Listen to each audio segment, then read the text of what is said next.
Hello there, a very good evening and welcome to another edition of Face the Nation. Much has been spoken about the tourism industry in Sri Lanka. There was a time when $5 billion was the target for income in by tourism here in Sri Lanka. However, that figure took a real hit, especially after 2019, the Easter Sunday attacks, and then the subsequent downfall of Sri Lanka. But here we are now trying to revive the tourism industry here in Sri Lanka. There are various stakeholders working for this, and a target has been set by the president himself at 5 million tourists. To discuss these matters and much more, we've got, of course, an expert panel here today on Face the Nation. Starting off, onto my immediate right, Mr. Chalaka Gajabahu, Chairman of the Tourism Promotion Bureau. On his right, Mr. Chandra Vikramasinghe. He's a pioneering hotelier, of course. Thank you very much for joining us on our program. We've also got Dr. Rohantha Athukorala, former chairman of the EDB and Sri Lanka Tourism. Also joining us tonight is Mr. Nishad Vijayatunga, president of Slater. Thank you very much, gentlemen, for joining us on our show. And not forgetting, of course, our journalist today, Mr. Niresh Eliathambi, who will be asking the right questions on behalf of the people, of course. Starting off, Chalaka Gajabahu, Chairman of the Tourism Promotion Bureau. Now, a target has been set at 5 million tourists. I don't think we're even halfway there yet so far this year. It's important to be realistic when we speak about developing the tourism sector or the country as a whole. And I think best example being the election promises that were given during the past few years of what an utopia Sri Lanka would be, and the subsequent reality that we have to face right now. So 5 million tourists, is it realistic? How do the numbers work here? Well, I think there's a huge confusion. The number 5 million. 5 million number is the target for 2030 in Sri Lanka. I know it's misinterpreted in a lot of media very clearly. Our target for this year is actually 1.55 million. That's where we started in December. That was the target set. And there are clear records how SLTDA has done the projection up to 2030. And I think my industry colleagues will also support me saying we don't have the capacity to hold 5 million right now, if I may say that. At the same time, this year's 1.55 million target, we are on the dot. We are on the way to achieve that target. As you know, we have just crossed 900,000. We are in August right now. Last day of August, the final figure will come tomorrow. And by World Tourism Day is coming up on 27th of September. We will cross the 1 million mark for sure. And October, November, December is looking very good. According to the numbers that we are getting, the bookings that are there. And, you know, middle of the year, normally we don't have big numbers, if you look at the numbers historically. But then if you look at what happened in June, July, August, we crossed the 100,000 mark. In fact, we crossed 150,000 last month. You know, that is unheard of. And at the same time, we are talking numbers after COVID. We can't compare ourselves to our competing markets like Vietnam, Malaysia, Thailand. Yes, they also had COVID, we also had COVID. But don't forget, we had an economic crisis. And that economic crisis, what was portrayed in international media. Yes, of course, that's the right of media to portray what was happening in Sri Lanka. Don't forget our travel advisors, it got worsened. You know, we are not, I always say this wherever I go, we are not bringing products into Sri Lanka. We have to bring tourists, which are humans. You know, especially in countries like Europe with the travel advisories, with the insurance programs that they have, the advisory plays a huge role. But then our recovery, you know, for the first 6 months when we took over last year, along with the Honorable Minister Harin Fernando, we had to do a firefighting job for about 4-5 months to get the country straight, as into a platform that we can promote Sri Lanka from a marketing perspective. When you have a huge negative image, you can't all of a sudden go and say, come back to Sri Lanka, we are okay, which was not. For the first 2 months, we had to look for fuel, we had to put medicine in order. You know, we worked very closely with Slito and Tassel to sort these problems out. I think we were very successful. So then we started our first program with an Indian roadshow, which is our big brother next door, which was, you know, much easier to convince them. We did a lot of B2B programs, and then slowly we started taking part in travel fairs like the WTM, ITB, the Fitur in Spain, which was quite successful. I must say, but we can go into detail. So I want to make the clear clarification. This 5 million target is set for 2030, and out of which President's target of 2.5 million has to be high-end tourism, which is the luxury platform. I think Chandra will touch upon this, in terms of how we are going to attract those markets, and the infrastructure has to be developed as well to get the 2.5 million target. I think Rohantha might add a point or two on that in terms of infrastructure development. So we need to develop the product.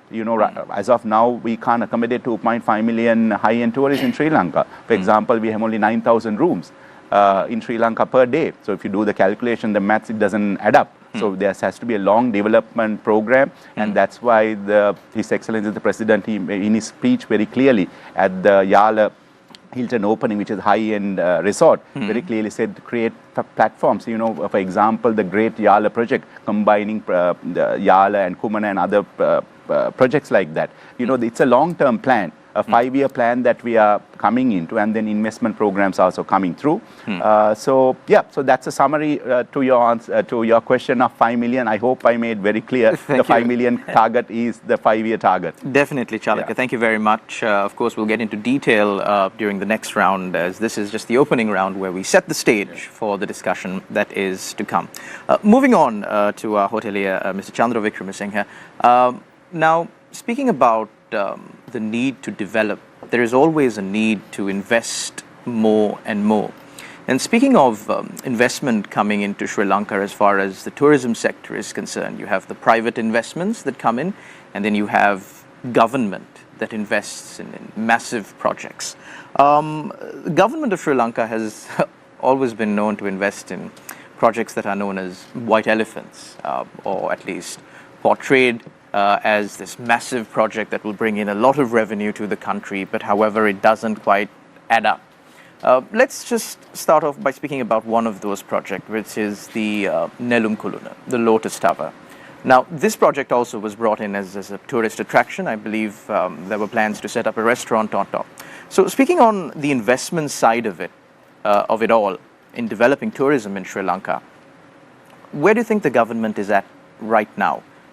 Is there anything in the pipeline? How do you see that? Yeah, I think, thank you for having me in this forum. I think what you are talking about, Nelum Kulana and all other areas, those are, I don't think where they have invested that to attract tourists at that time, right? It was forgotten for a couple of years and stopped for a couple of years, and I don't think that is the need of the hour today. So as the President mentioned recently, they were talking about how to attract more value-added, if not high-end tourists, so luxury tourism or good spenders. I think according to UNWTO reports, luxury tourism is a segment which is very important. Its value of luxury tourism today is about $17 billion. Globally, $17 billion today. But their forecast is to 2030 is about $31 billion. Will be with about 15% increase. So, who are these luxury tourists, and where they are going? Which are what are their destinations are? And basically, they go for, I think, basically they go for private beaches, private islands, private game parks, private safaris. So privacy is private rainforest, private yachts, private colonial palaces. Sometimes they take the whole palace for board meetings and things like that. Sometimes they combine with business, called business leisure clients. So there are this is a thing that we need to think very carefully. And sometimes they are not coming to spend $500 per room. They are spending, they might stay in a $35 room, and they spend on experiences much more. That's what I think President meant, not to have the very expensive hotels. The expensive hotel is important, but what is happening around the hotel is more important. If you don't have good beaches, clean beaches, if you don't have good game parks, if our game parks are all safari races, it's difficult for us to to achieve those targets, achieve those figures. So it's very important that we should have a very correct product which is appealing to this new trend, who are the clients? Most of them are baby boomers, or some are high millennials. Now you see, our next door is 1/5 of our population, India. China is about another billion. So it's about both together it's maybe half of the population around our area. Out of that, there are so many rich people can afford to travel. If you see the high-end luxury products, if you see the new group in France called LVMH, right? Louis Vuitton and Hennessy and the other Moët Chandon. This is the LMVH group. Now, under that umbrella, all these shops you get it in China. Now they are moving to India because these are the trends. They are very, very rich people are getting to this trend. So these are the people who are traveling also to certain upmarket destinations. So we need to set up a very not only high-end hotels, all other facilities also must be high-end. Our beaches has to be high-end. And we can't have all these riffrats hanging around and harassments on the beach. You can't go to Sigiriya, everybody will come and try to push you and take money. These type of things will not go with high-end tourists. So, but high-end tourists also, biggest attraction for them is beach. 2030, 2050, this will remain. The beaches will be the biggest attraction for tourism. All others will come under the beaches. If beaches were 50%, then eco-tourism, adventure tourism, so many other segments. So it's very important that we set up our products correct to have good guides, have luxury vehicles, helicopter transfers, all those things. We don't have single luxury vehicle here today, right, for tourism. So we need to facilitate all these things to achieve those figures with 2.5 million in 2030. Which is high-end 2.5 million. We are not the only destination for them. They look for destinations. They are very used to go to certain destinations in Africa, private game parks, maybe in Maldives, private islands. So they are used to that kind of travel. So we are getting at the moment, but they are more into private experiential travel. Thank you very much, Mr. Vikramasinghe. Moving on to Dr. Rohantha Athakorala, former chairman of EDB and Sri Lanka Tourism. Dr. Rohantha, I think Chandra mentioned something about safety and not having people push you up and try to get a buck out of you when you try to travel Sigiriya as an important aspect. Dr. Rohantha, now we're speaking about developing tourism in Sri Lanka, but one known fact is that there are multiple mafias that are operating. Sometimes they're not as organized as you think, but locally they're quite organized. They don't allow taxi companies to ferry their passengers around. They don't allow tourists tour guides to take their tourists around. There are a lot of issues as far as these mafias are concerned. They create these issues. And I believe tourism police has been established to at least deal with this issue somehow. So what's the situation on that front, really? Are we looking into this seriously enough to develop tourism in this country, this aspect of safety? See, Shalan, thank you very much for the invite, and I'm so privileged to be in such an august kind of forum. See, I think first of all, we need to actually congratulate His Excellency for giving a very clear direction in terms of saying we are going for 5 million tourists, and then of course how it's broken down in terms of a stack up. And you can see that Sri Lanka is looking for a positive story. And from what Chandra was saying, the whole area of niche tourism that comes in, and how that will add to this whole flavor is, I suppose that's what Sri Lanka requires. But I think the point you address so much is important, Shalan, because we need to first look at the bigger picture here. See, we need to understand how does tourism play with the whole development of the country, so that you don't have this mafia and all these other kinds of issues that will crop up. For instance, if you look at current situation, we have a shortage of eggs. Now, I mean, it's great that we are going in for a 1.5 million tourists, that's fine. But then the question is that when you have 1.5 million in your country and you have 22 million people who are struggling to make ends meet, 75% of the people have reduced their consumption of the groceries and their food bill so that their kids can go to school. And that's the latest Nielsen data that came out last month. So the question is, how do you balance this?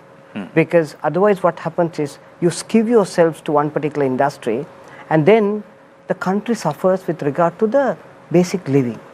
And then only you have all these mafias and you have these kinds of groups that come in to see as to how they're going to exploit it, how they're going to deter it, and sometimes there's the haves and have-nots coming into play that gets this up going.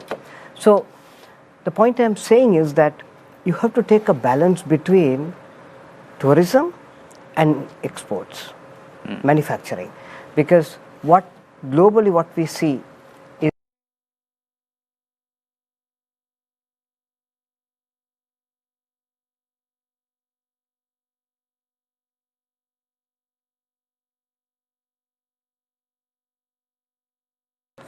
the whole industry crashes. Some are man-made, some are natural, some are health-related. I think Sri Lanka being the best example. Absolutely. So what happens is you put a lot of risk into the whole proposition of the brand Sri Lanka from a very policy point of view. If you're going to skew it to so much degree, to which ultimately what's going to happen is that there are a lot of issues that come in, which is what you're talking about. So now the export target is $28 billion, which is to be done. We are currently at about 12 billion, and as we know, today it was reported that we are declining by about 12%. And maybe at about $1 billion will get shaved off from exports. So now the question is that whilst export industry is looked at in terms of merchandise only, even tourism is part of the export. So you need to understand the bigger picture as to how it is to be developed, so that then when the manufacturing sector drives overall growth, the money that you earn from there is enough for you to curtail the living expenditure of the people who are there. And then you balance this off with the 3 to 4 million tourists who are going to come. Otherwise what's going to happen is you bring a set of people here and they would eat up all the chicken and the eggs. And you'll have a situation where not 75%, but next time when you do the research, you'll have 90% of the people on the streets. So this needs an overall picture, Shalan. That's point one. Point two is Japan. If you take Japan tourism in 2015, it was doing about 19.7 million people. And they set a target in 2020 that they're going to go for 40 million. So what they did was they first sketched to see, one, what are the source markets you're going to look at.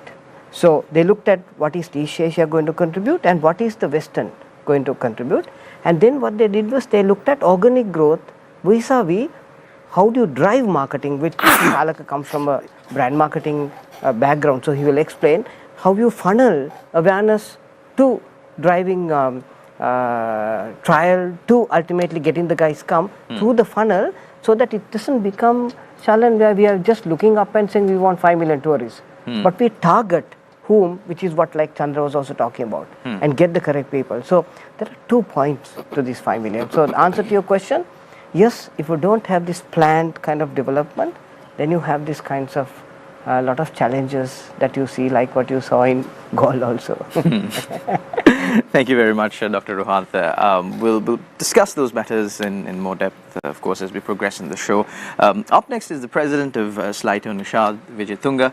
Mr. Vijayatunga, Slito, what is Slito's role in promoting and developing tourism in Sri Lanka? How do you contribute as an organization? Thank you, Shalan, for having me, and it's an honor to be amongst so many people. Anyway, so Slito stands for the Sri Lanka Association of Inbound Tour Operators, and the role we play is that our membership essentially they are known also as DMCs or destination management companies. So, but we go out there, we promote the market, the destination, and we bring the tourists into Sri Lanka. And we also, what we do from that side, and then on the other side, we package. We make package holidays. It's a very old term, package holidays, but you understand it better when you put it like that, which is why I'm using the term. So we get the hotels, we get the transportation, and then we get the guides and whatever sites involved, and then that's the role that we play. So essentially, Sligo membership are the ones who actually bring in the tourists into Sri Lanka, a majority. So going by report that was done in 2020 based on 2018 figures by EY, Sligo's DMC contribution to hotel room nights is around 62.5% of all hotel room nights for 2018 was through Sligo membership. We also contribute in terms of to government revenue. We contribute around 11.5 billion we did in 2018, and that is purely for in terms of fees and like, for example, Sigiriya Polonnaruwa, when you buy the tickets for that, and also going into the national parks, just those fees to the government coffers was about 11.5 billion. So that is besides the taxes and stuff that we pay. And also, Sligo's membership is all entirely, one of the main criteria is you have to be registered with the Tourism Development Authority in order to be a member, which means you're essentially a part of the formal sector of the industry, and you're paying tourism development levy and contributing towards the marketing. Also, we go out there, our membership actually go out there and spend nearly so we actually go out there and spend around 1.53 billion in rupee terms, which we did in 2018 to promote the destination. So the Sri Lanka Tourism, we work together with the Sri Lanka Tourism Promotion Bureau, but it is the DMCs that go out there and do the marketing, do the promotions, tie up with the foreign tour operators, and bring the tourists in on right through the year. So there are what we call brochured programs. There are programs where I operate right through the year, different types of itineraries. It consists of all different types of, it can be just some people coming for 2 weeks on the beach. It can be people coming for a week on the beach and a week traveling. So putting all that together is the role that the DMC plays, as well as the marketing of the destination. So, Nishad, what really is the situation like after Sri Lanka suffered such a rough patch during the past few years? Yeah. How good is the situation, or how bad is it? Right. So, well, we went through 4 years of multiple crises, as you know, 2019. And then actually 2019, after the Easter attacks, everything just came to a halt, because no sooner there are travel advisories, then people stop coming. So basically, we have... And also the fact that hotels specifically were targeted during the 2019 attack. Yeah, because we went through a 30-year war. And tourism did reasonably well even during that time. I mean, we did some good numbers right through that period. But this is the first time, I mean, except the time that the airport was attacked, I think it was in 2004 or something, except that time, never were hotels or tourists targeted during that war. So this was the first time, and obviously it was a pretty bad situation. But that said, we managed to get the situation under control, and by June, so this was in April, by I think middle of June, the travel advisories were removed and the thing started slowly coming back. Of course, traditionally May, June are low months, and even half of July, then we start picking up again in August. And then, of course, our traditional markets, which is the West and, Europe and UK and all of those Western markets, they are it is their winter season that is kind of becomes the peak for us here in Sri Lanka. That has what it has been traditionally.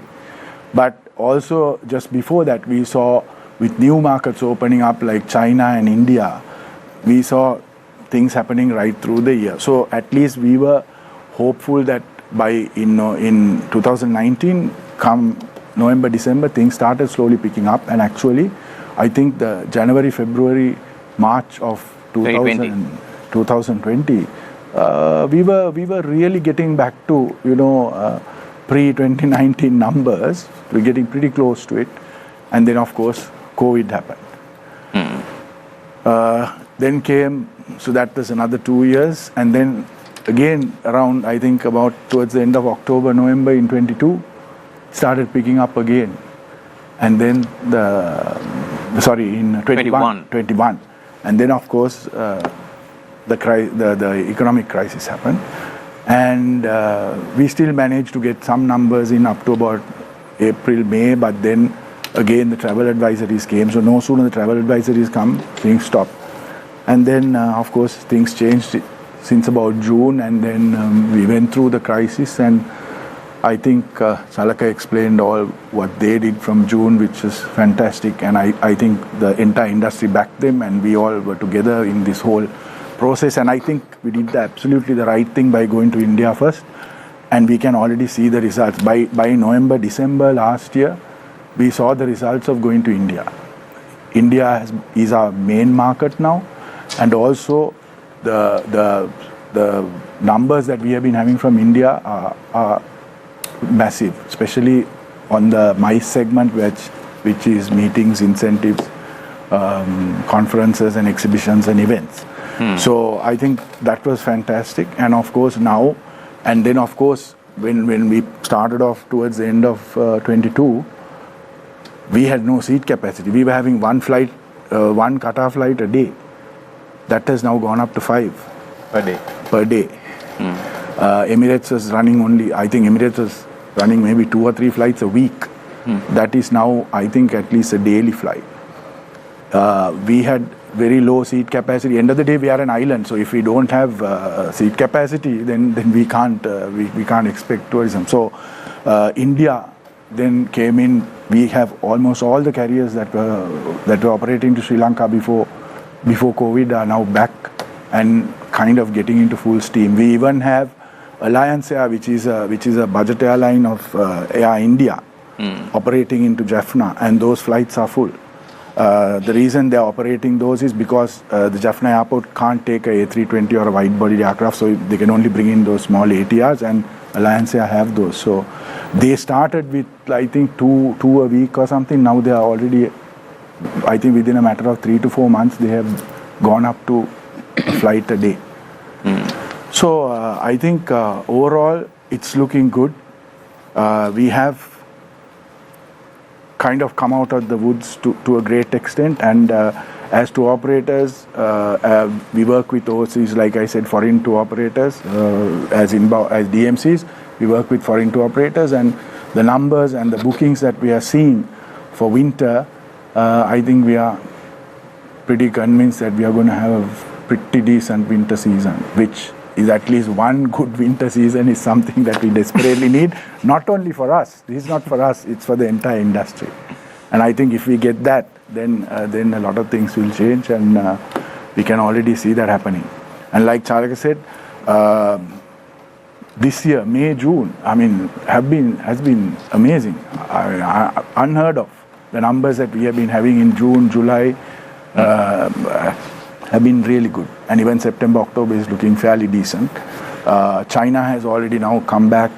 The seat capacities are starting off. Chalaka, correct me if I'm wrong. I think September there are 2 other airlines starting. 2 other airlines, because currently we have 12 flights per day, if I'm not mistaken. This is from China? Not from China. No. Not per day. No, not per day. For a week. For a week.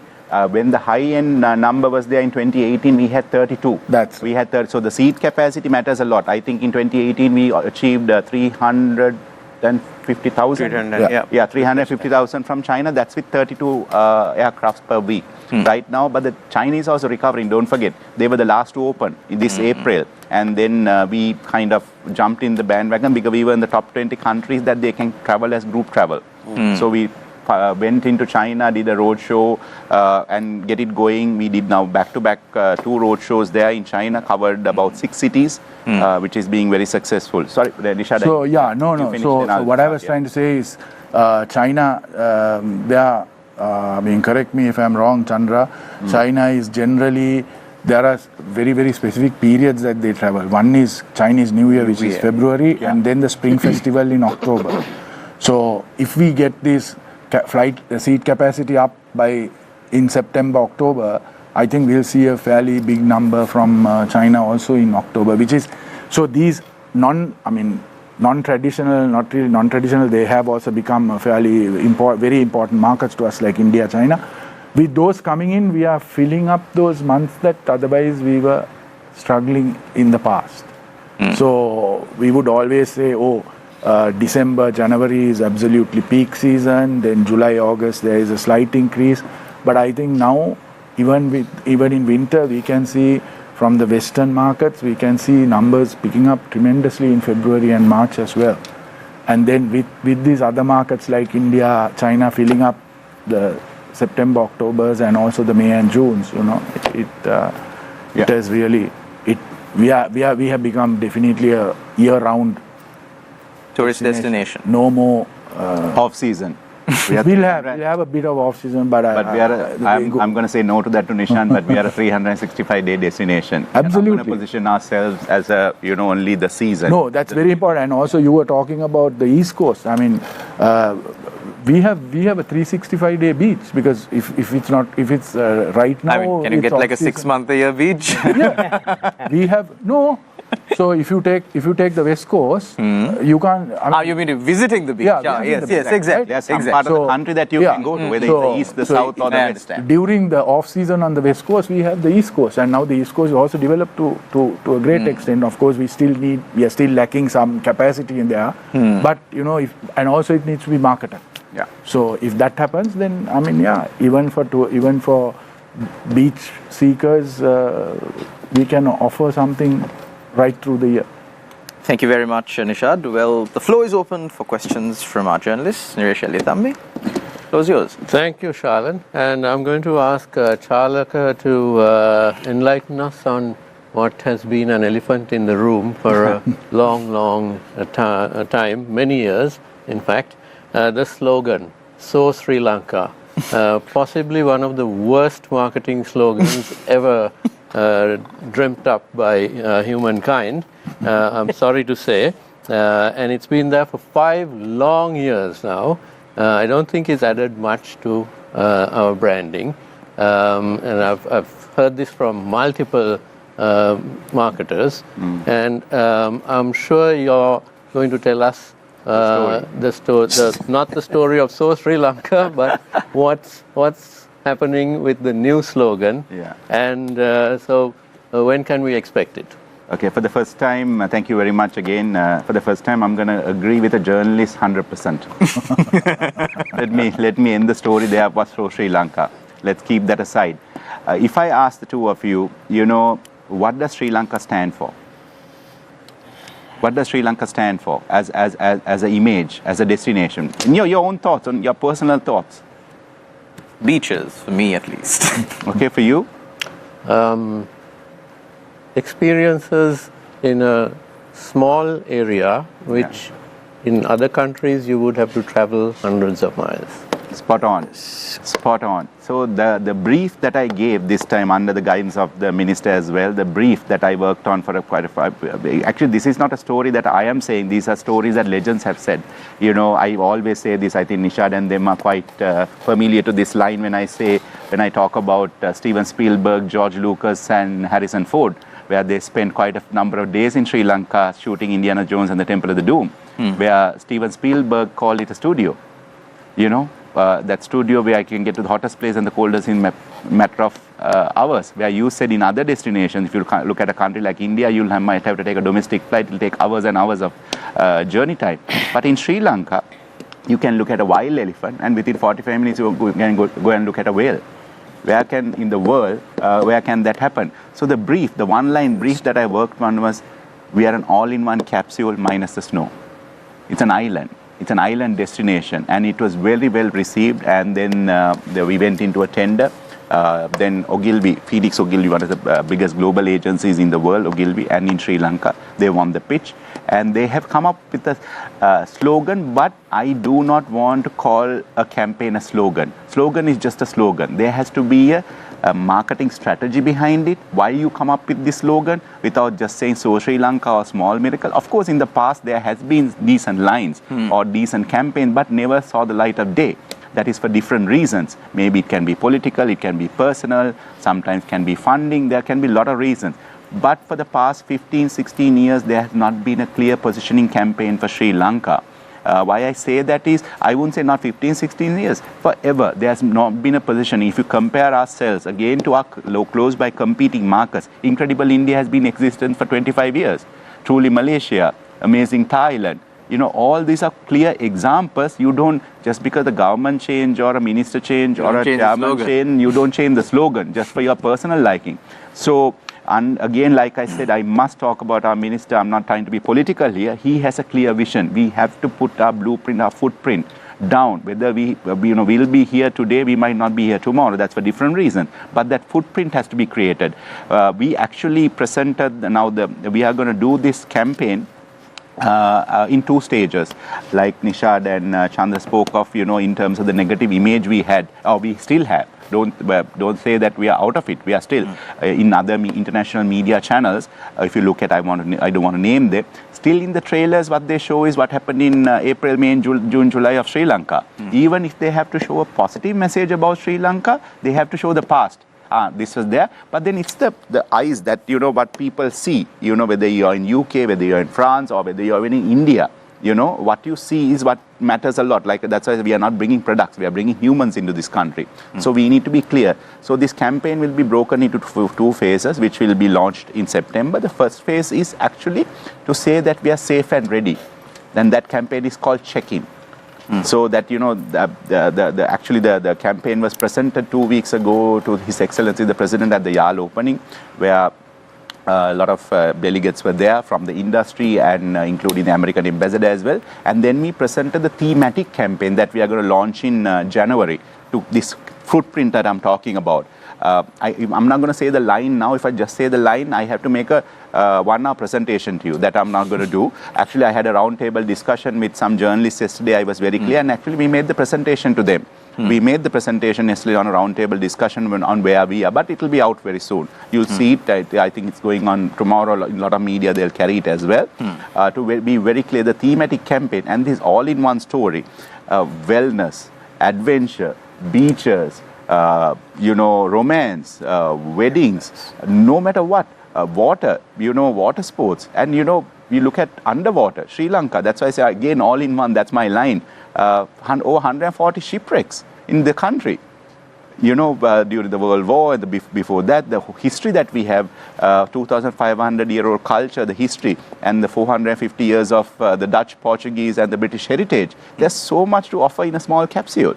That's why I'm saying we are an all-in-one capsule minus the snow. It's like you put it in this thing, you get the whole this thing. Whether you want the beach, we have the beach. If you want adventure, we have adventure.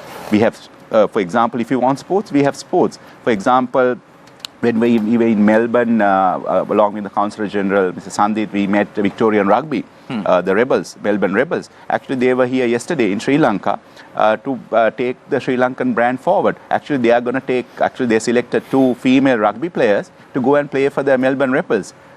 We had a tournament, one-day tournament yesterday with the Army, Navy, Air Force and the CRNFC played, and they picked 2 girls from Army and Navy to go and play. So we are going to tourism, how we are going to engage in a 360-degree perspective. It's not just putting a billboard or doing a TV commercial or just putting a digital banner. That 360 approach has to be there. That's why I come into play here. to see how we can do this whole 360-degree strategy going forward. Actually, there are a lot of aspects that we can go on in terms of marketing Sri Lanka. And I just want to be very clear. I think, correct me if I'm wrong, Rohantha, as a government, single standing government institute, I think as a single entity, we are the only government arm which is a marketing arm. Tourism Promotion Bureau, actually the promotion should not be the word, with all due respect. Promotion is an old 70s word. We are not buy one, get one free. We are the Marcom arm. We are the marketing communication agency to market the biggest brand in Sri Lanka, which is Sri Lanka.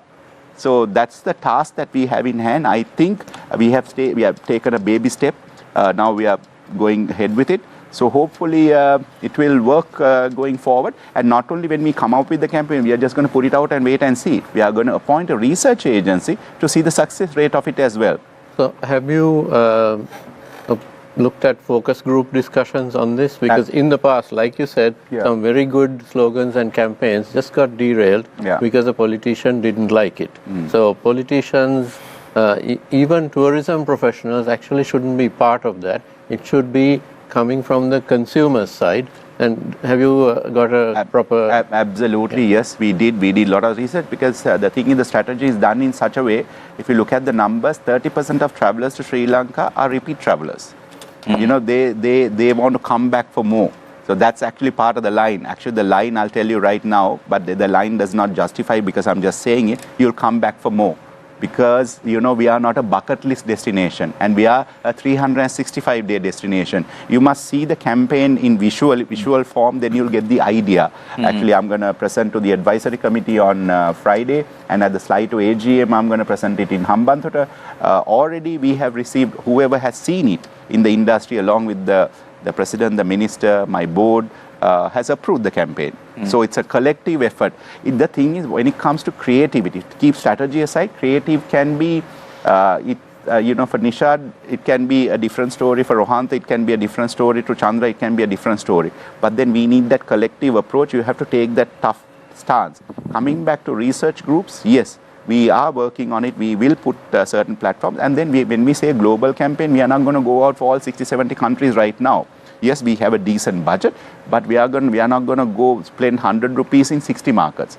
We will manage that budget, and we are going to go for 10 key countries. 10 key countries are India, China, UK, France, Germany, which are traditional, India, China being the new coming up markets, Russia, then Middle East, 3 or 4 countries in Middle East, Scandinavia, Australia, and we'll be adding for the next year action plan, Japan and South Korea as well. It doesn't mean that we are going to forget about Italy or Netherlands or other countries. For that, we are going to do our influencer programs, we are going to do our trade shows, travel shows, but all that, whether it's a stall in Netherlands, whether it's a leaflet, whether it's a digital book or whatever, will be under this theme.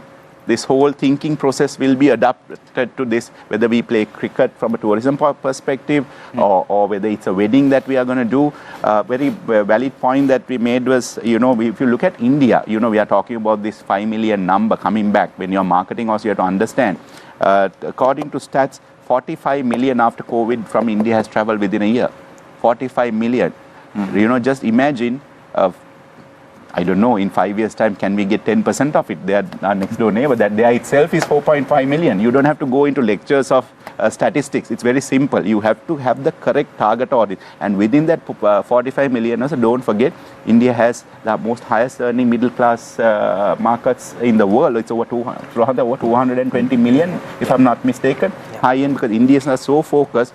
They decide what's the first job, what's the first bike, whom am I going to marry? Where am I going to marry? Where is my honeymoon going to be? What's my first car? Is it going to be a BMW or a Mercedes or a Honda? We are very focused. That those target audience very focused. So how can Sri Lanka's image go and capture that?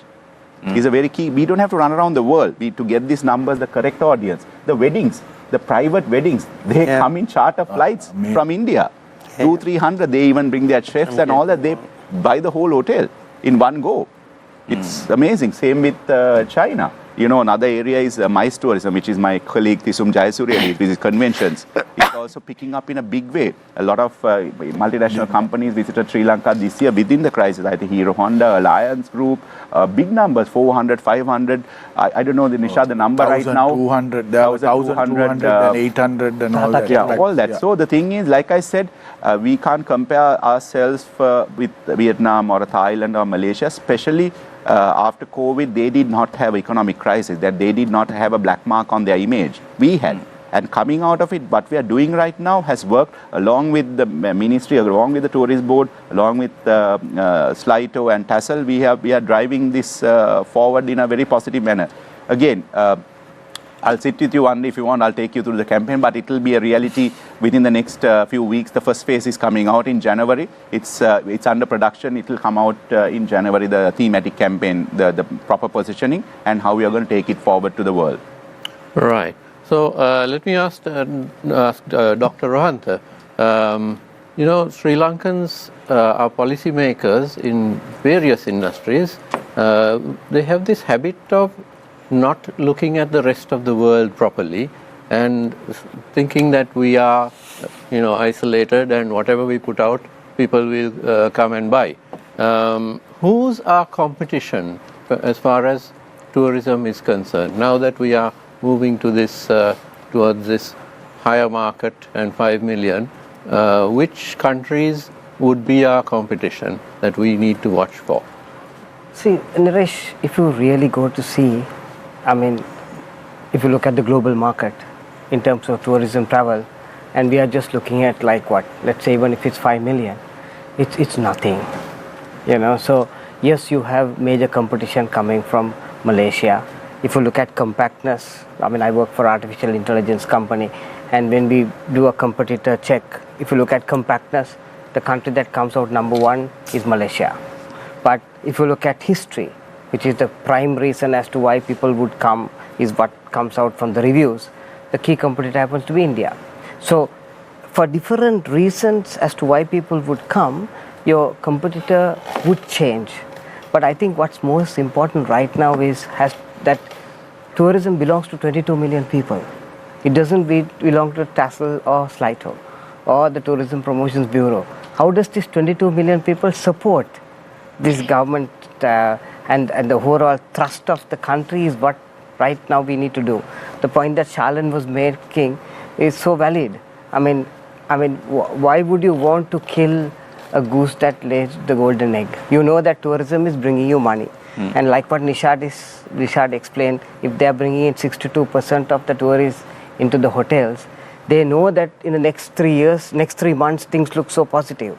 Then the question is that we need to learn to behave in a way that we make sure that people would want to come to us. And if the positioning is saying you will want to come back more, we got to live up to that promise.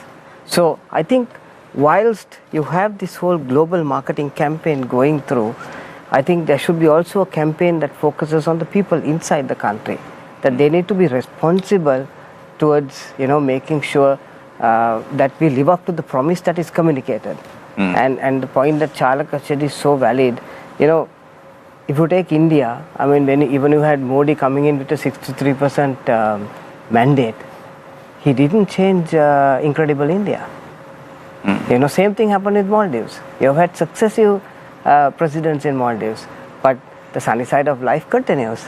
So it's very important that once you agree an overall strategy as to how you position a country, that you have to make sure that you maintain that positioning for the rest of at least 2 to 3 years, so that you carve out a certain image where people can come in. So the answer to your question, Niresh, different reasons as to why people come, your computer landscape can change. But the question is that, the kind of people that we are looking for and how many people we are looking for is so small. It's 0.01% of the total population of the target group. So, but we also have to keep in mind that when it comes to Indians, when a research was done, Indians say that when they go abroad is Malaysia. You see, so there are perception issues also that needs to be addressed. But I think Slito is aware of this, the fantastic campaign that was run early part of this year on a thematic campaign above the line that was done. And then when the KPIs were done on the brand health, you could see very clearly in terms of comprehension, in terms of impact, in terms of attractiveness and recommendation. India's all the health indicators are so strong. So it was a classic case study of where you have a campaign above the line and then you have the below the line campaign, like what Chalak was talking, that was done on road shows. If you do it properly, you get the correct type of clientele coming in. So let me If I ask, may, I just want to add, Rohantha was spot on when it comes to our 22 million people. It's very important that what he mentioned, I think we think alike in that platform. Actually, we need to remind people who Sri Lankans are, the 22 million, the warm hearts, the warm smiles. You know, if you remember during COVID, when foreigners were stuck in Sri Lanka, some foreigners were taken to their own houses. The Sri Lankans took them to their own houses. I think Nas Daily did a video. The famous blogger did a video on that, how hospitable Sri Lankans are. So we need to remind them, yes, we are talking about the chicken and the eggs and all that, but then we need to tell them we can't give false promises. It's not going to be overnight that we are going to get an egg at 10 rupees or overnight we are going to get a milk packet at 500 rupees. But how tourism can play a big role to do so in terms of safety, in terms of the image, we are going to do a domestic campaign to remind Sri Lankans who we are. Right, you know, how to welcome these foreigners and the tourists who are coming into the country. It's in process, Rohantha, right now. Hopefully we'll get that out during winter and the first quarter of next year, and that will be a continuous process, and we need the media support on that. It's a kind of a CSR program, corporate social responsibility. Don't forget, I don't know whether you remember, during the war, there was a dip, then there was this massive campaign that came out to bring the forces, and bring the soldiers, school leavers and all that back to bring them to the forces. That actually the country woke up. Now what we need is an economic revival.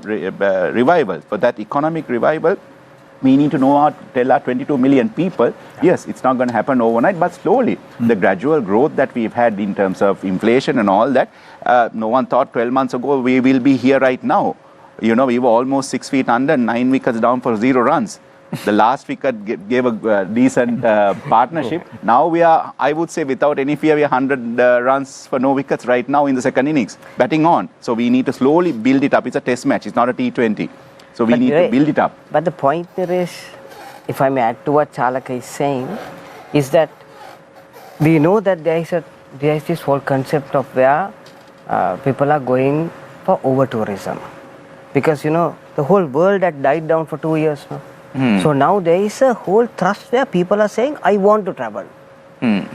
So if you look at the numbers across the world against tourism targets, what they were expecting, and the numbers they are getting, all are shooting above. Now Netherlands has stopped cruise tourism coming into the heart of the city, because they are saying we don't want, because we can't take more than 30 million tourists. So guys, they call it, there's a word they use, it's called like you're angry that you were stuck in a home and you're saying I'm going to go and travel. So we have got some of that residue also into this country, apart from the good work that people are doing. So, but the question right now is, we need a strategy in place to make sure, number one, the infrastructure is right, so that when the people come, we have the infrastructure going. I mean, for example, you know, I was appointed to do the whole tourism master plan from UNDP to look at central province. Now, when you look at central province and you go to, let's say, Haggala Gardens, there is no parking space. If you look at 65% of the tourists who come here, they always go to the Dalda Maligawa. But then during the Kandi Perahera, one of the biggest issues there is that you have a shortage of toilets. So now these are serious issues. The EU funded another whole tourism master plan strategy this year for Uva province. And then, you know, when you look at Ella, what are the key issues that they found, which we've had long discussions, and, you know, we are all part of this whole game, you know, it's not pointing fingers. So we went and tried to find out why there is no public toilet where the tourists can visit. So then we went and had a chat with the UDA and found out what the issue was. See, they was having problems because when they tendered, they could tender at X. But then when they go to really do it up, it's X into 3 because the prices have gone up. Now we can't just blame saying, guys, there is no toilet there. So now the private sector needs to come and say, okay, we will do that for you. We are the people who make the money. So likewise, basic infrastructure has to come into play so that when gradually in the next 5 years when tourists starts coming in, there is some kind of a marriage that happens. Otherwise what will happen is there is so much going to be bad reviews that's going to come that is going to hurt even the top end that's going to come. So let me ask Chandra a question on, the brain drain, which is affecting Sri Lanka in a big way right now, and it's affecting every industry from medical to everything else. How is that impacting the tourism industry, and how is that going to be sorted out? Because most of the people who are leaving are the young people. Yeah, it's a main issue in tourism because it's people-to-people business. We can't just put robots and welcome tourists or serve tourists, right? Yeah. Sri Lanka is for smile and the hospitality of our Sri Lankan non-commercial smile, right? Not like in certain other countries. So I think it's a very, very important matter at the moment, especially in hotels. You see, especially the chefs. All the chefs are going. I had a chef for 8 years, now he's in Canada. And the sous chef is also gone, right? Likewise, there are so many in the list. This is just the beginning. You know that Saudi Arabia is developing, opening for tourism another 1 year's time. And so they will get another half of our staff there because our staff is very good, very efficient. So hotel school is the solution to this, but brain drain is like very skilled, like even the chefs and all, they are not very badly paid here, they are also very well paid. So I think government should give more incentives to these people, like you are giving car permits to all the teachers and anybody who gives the Buddhist priest or anything. Like in Sri Lanka, even for people like us, I can bring $500 million, but I'm not entitled for anything. For last 20 years, nothing, not even a car permit, not even anything. So government should understand value of dollar which we are bringing in. You remember Mrs. Bandaraka's time, they had something called fees. I think we should reintroduce this. Otherwise, this feels like undial tourism because you can say 500 you charge, but if the 500 doesn't come to Sri Lanka, it's not sustainable. Yeah. This is very important. This is what we have forgotten. Because if you don't get the monies here, earlier, every 3 months, we have to send a tourist boat to all our bank remittances. Right? That's the thing. We have to reintroduce these to save the country. Otherwise, you people no, we are going to reintroduce all this. No, we need that. Government need that. People need dollars. Yeah. Not me. People need dollars for their milk food, their education, their anything. You need dollars. Well, otherwise, what you have to buy? So we need to fill that gap, and also interline ministries. Yeah. It is the biggest issue in the country.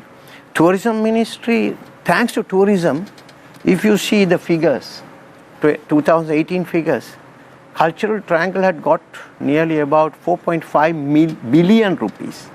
That is excluding Dabulla and Temple of the Truth. These are all figures that we have. 4.5 billion. So what they are doing? Are they doing any promotional work? Are they doing any facilities? You can't go to Sikiri, as you said, you know what is happening. You pay $30 and go, you are not tranquil there. You can't, visit anything. They try to come and sell something. They try to push you out. So these things has to be cleared, right? So, okay, we are bringing a good message to them, but in reality, when they come here, if it is plastic all over Sri Lanka, and you see how much of millions, 32 millions of tons of plastics going to the beaches. So not only government, the big conglomerates also must be responsible. How can we do tourism with pollutions? Everywhere plastic. I think you also should take care of this. When you put advertisements, like cigarettes, you can't advertise. If you advertise anything with single-use plastic, you would see danger to the environment or something like that. So, because that. But I think the government issued a circular saying banning single-use plastic. But you see, if I open a television, any television, everything it's either Petra book or it's Yeah. Bonda berry, kanda berry, that type of bottles. Every time plastic bottles. I think it's not possible. No, I think what Chandra is saying is absolutely valid. And what you say, I think also there should be a replacement. I think No. Your replacement story, I don't agree. We'll have another show. I think we'll come back on track. I'm coming back to track. Yeah. That's what he said. Diversity, Yeah. authenticity, and compactness. Yeah. Right? To go ahead with these three platforms, we need to have a clean country. Yeah. Plastic-free country. When they come, you see elephants, right? See an elephant and come to see the map. Yeah, the Spielberg came 25 years back. Right? More than that. More than that. Now it's totally different. Yeah. With the last 5 years, 2018 to 2023, 1,850 wild elephants being killed. That is more than an elephant per day. So this is what we are going to show. So another 5 years time, do we have elephant gathering? Do we have elephant to show them? Yeah. You will have ways to show them. Nothing is. Now, since Chandra spoke about this aspect, I'd like to direct this question to Shalaka now. Shalaka, you spoke about a super luxury hotel for high-end tourists being open in Sigiri, I believe. Yeah, that's not the only one. That's Yes, the latest, that was the latest one. So that actually reminded me. You said that the people of Sri Lanka also need to buy into this concept that we're a tourist destination, how we should act, because like you said, we're not bringing in products, we're bringing in people. And one thing that I saw, at least on my socials, when the opening of this specific hotel happened, there was a post put up by this entity itself saying, you can wake up in the morning and say and be greeted by a tusker in the morning. And there was a little bit of backlash on that, on the point that what would you expect if you go build a hotel in an elephant pass? So how do we address the sustainability issue here? Because yes, of course, it's good to be in nature. It's good to be amongst the birds, the animals, the elephants, or the peaceful creatures at least. But we need to protect their environment, their habitats, and be mindful of not to encroach on this, because it's easy to say let's develop tourism, let's set up hotels in all of these sanctuary and reserves, and increase our room numbers and experiences that the tourists get. But once they come and leave, is it sustainable? Well, I'm going to take the first one. Yes, I'm not going to talk on behalf of a private entity here. Yes. But it's not the only place that is in that area. There are a lot of other 5-star, 4-star properties in Yala, and you would have seen in social media these elephants go and eat in the buffet in other hotels. So I will not comment on that because it's a private entity which posted that. Yes, there. No, I'm speaking of the backlash. The people's perspective, at least. How do you deal with that on a marketing level? It depends. The thing is, I can't. When for a private company or an entity, when that happens, I can't go on social media and say right or wrong about it. What we can do is, especially in the global, from overall perspective, with the global campaign, we are going to have a PR marketing campaign as well. Actually, the budget, the 90% of our budget is going to spend on digital media and PR. Because now these days, TVs are getting out of context, magazines are out of context, because they have all gone digital.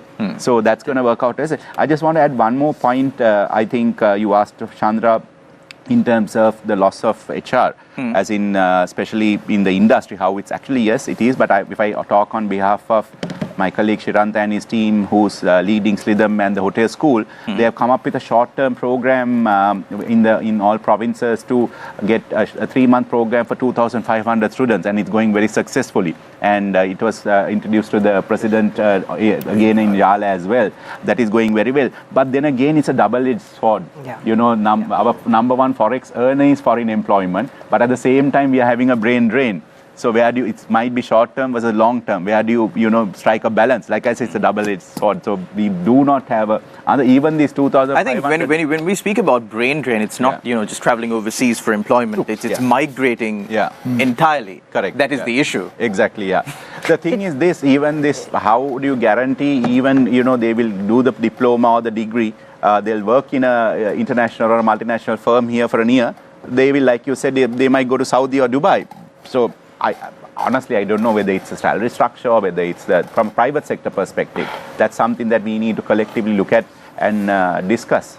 going forward. And also, I think you were talking about the campaign that you're planning for the locals to understand about tourism and things like that. But I think we did this a little bit in the past through Slido also.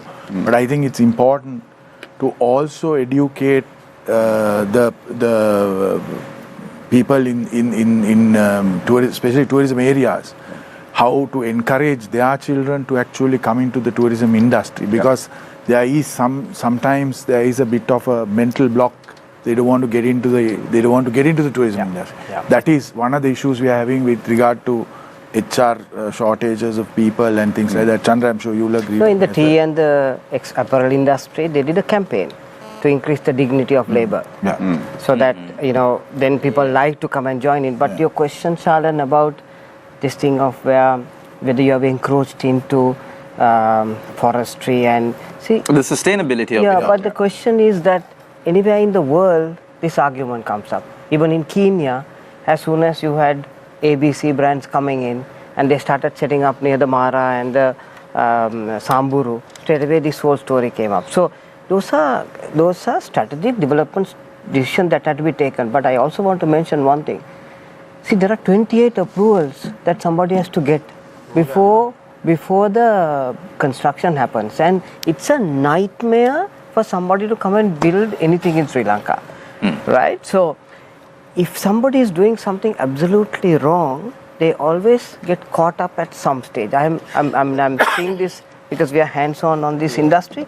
We see some properties where the hotel has come up, but then from there onwards the golf course can't be done up because the Environment Authority or the wildlife has come in and stopped it. So in that sense, there is a check and balance that happen. I mean, from a practical end, I'm saying. But these are the kinds of strategic development is required, Chalan. If you take Central Province, I don't know whether you know this, but it's a carbon neutral province of Sri Lanka. The forest cover in Central Province is 63%. The water gate of Sri Lanka is starting from Central Province. 4 out of the 8 UNESCO heritage sites are in Central Province. And now that area can be marketed and communicated to the whole world that is carbon neutral. Where you bring in, you tend to attract people already coming in not only from outside but domestic. There is 25 million visitors who go only to Central Province. Now if that could be moved to 40, you can just imagine the kind of the wealth creation that happens in that area. So likewise, what is required right now is not tactical. What is required now is a little bit more of a strategic roadmap, so that then you avoid issues coming in. One area I again go back is, do you need to put so much of emphasis on tourism when you should put your emphasis more into manufacturing and export, right? Because that makes a country much more stable. While I love tourism, since I've read... Dr. Rohantha, you're speaking more as the former chairman of EDB. Actually, I'm talking more towards Sri Lanka brand. You see, otherwise what happens is one, like for example, is meningitis story coming up. It just goes around the world. And then that's for last 30 years. And it's a very serious issue, because even if you take tea industry, everybody was saying that every time when you take a price increase, our tea industry will crash. But the industry has always grown. It's a very resilient country. Let me ask Chalaka, now to achieve any kind of target, whether it's 5 million or whatever, you're going to need investment. And for that, you need to entice investors to come and invest. And you're starting off on a bad wicket after all that's happened in the past few years. So what enticements can the government offer, and which you are from Sri Lankan tourism pushing the government to get the investors in? Actually, it's not only tourism. I think from a BOI perspective also, there's a program that is going on right now. When we go on our road shows also, we have a side investor forum as well to show the potential of Sri Lanka going forward. Actually, the actual program has been led by SLTD under Priyanta's guidance. Kochuveli, then Kalpitiya, those are projects that has been, and Trinco, those are projects that has been in operation for a long period of time, that not what has been taken wing. So right now, those projects are going forward in terms of how we are going to take that. The investment actually from India, I can't disclose the names. When we did the second roadshow, there were two big entities in India who came to Sri Lanka when we made the presentation to see what the potential is. That's through the private network, of course. They are doing those. Yes, the thing is, but again, economy versus investment, where the countries like Rohantha said, we need to go through 28 ministerial. So that's why His Excellency the President. But Chalaka, is that a good thing or a bad thing? I would say I chip in because I invested about 18 hotels in Sri Lanka. Yeah. It's the biggest problem. Yeah, so but it's a bigger problem to get the approvals. Other thing, in Sri Lanka, where we can go and build even a house. Can you go and buy a land in Sri Lanka? Do you have any lands? Right? No, I'm talking about Vilpattu. I'm talking. I don't want to disclose my assets. No. I don't want to discuss. But I'm telling you the difficulty to go and put a hotel. There are no lands. All the lands are owned by either Mahaveli, either plantations. But I think wasn't that the reason why a BOI was set up? One-stop shop, I think, is what it was BOI called. can't find you the lands, my dear. BOI can't find you lands. Only thanks to tourist board. Thanks to tourist board, even Yala the stretch was taken by Sri Lanka Tourism, and from there only they are giving it up. Pasikuda, Mrs. Bandaranaike too. Best example is Bentota development. It was taken by President Jawardena. That was one of the best organized resorts in the Asia, 1960s, right? So we have a product. What happened to us is the war, then the Easter Sunday bombing, then the economic disasters and all those things. That's why people won't leave this industry. I'm telling you one example. I started only 10-roomed hotel in Galloya, wild glamping, in a jungle. Go and see Galloya, it's an unknown destination. You know what this month's service charge? 108,000 rupees per person. Go and ask. You ask. You take, right? Because the environment, investment is small, but these are the products that people are looking for. Go out of the.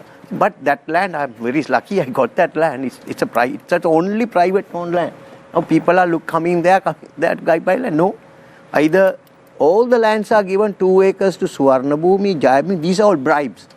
And those lands, around Sigiriya, around anywhere, Anuradhapura, anything called Suvarnabhumi, Jayabhumi. They can't sell. They can't do anything on that.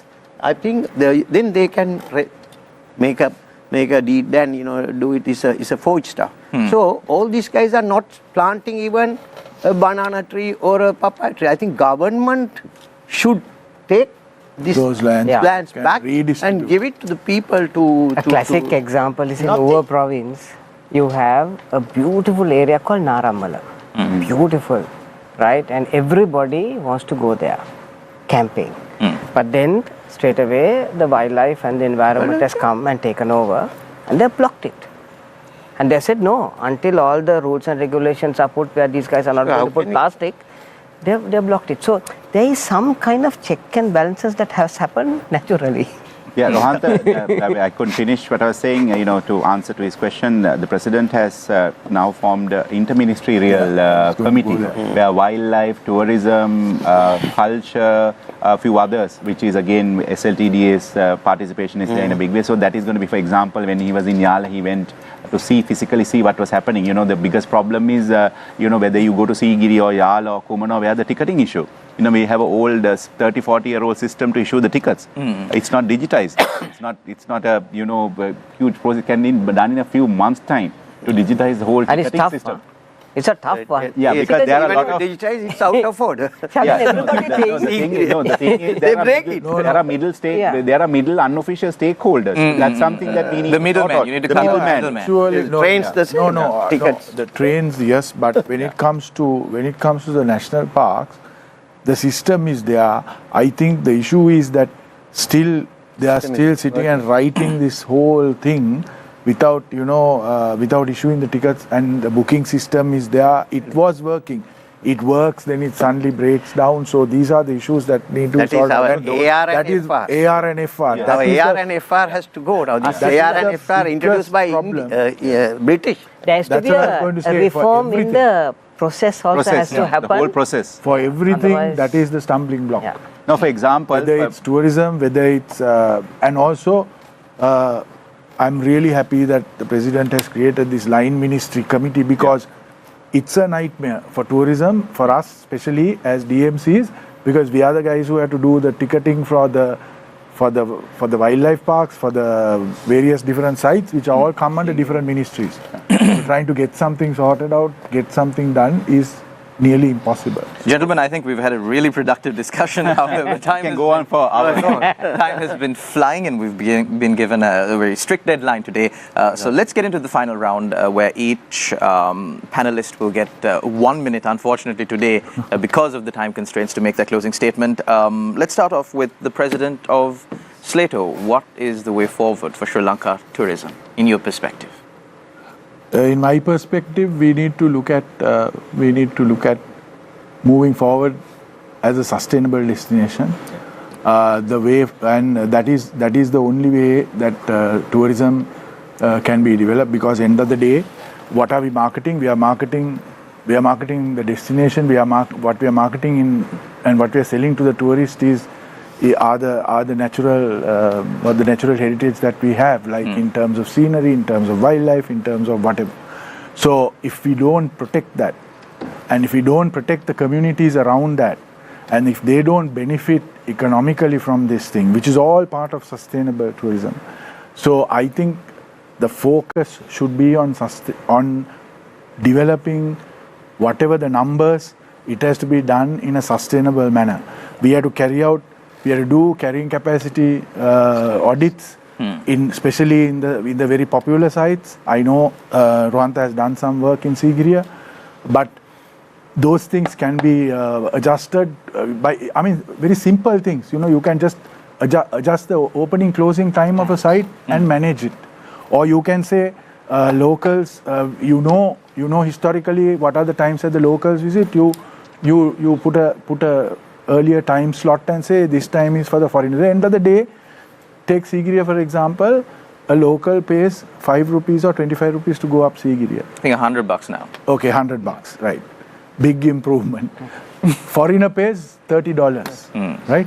So you can see from the a purely difference. financial perspective. That is from a makes financial. lot But what I'm sense. So what I'm saying is, so the sustainability is the key, because if we don't manage it, and if we don't, and I'm really happy to say that Yala, which is one of the highest visited parks, we can see already that there is a committee in place, and there is a what do you call a plan, and there is this thing which I was also part of.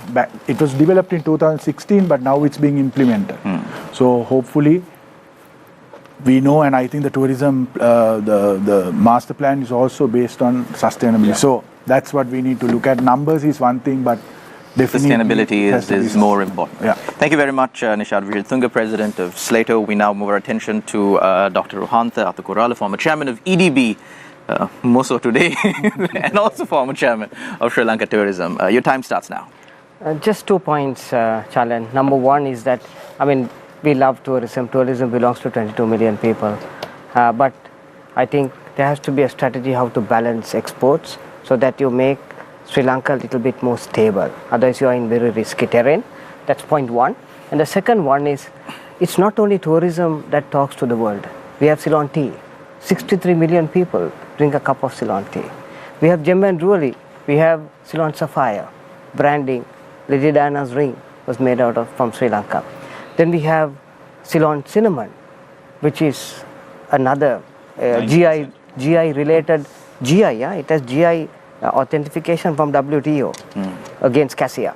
So we have to get all these industries together so that we have a nation branding kind of a concept.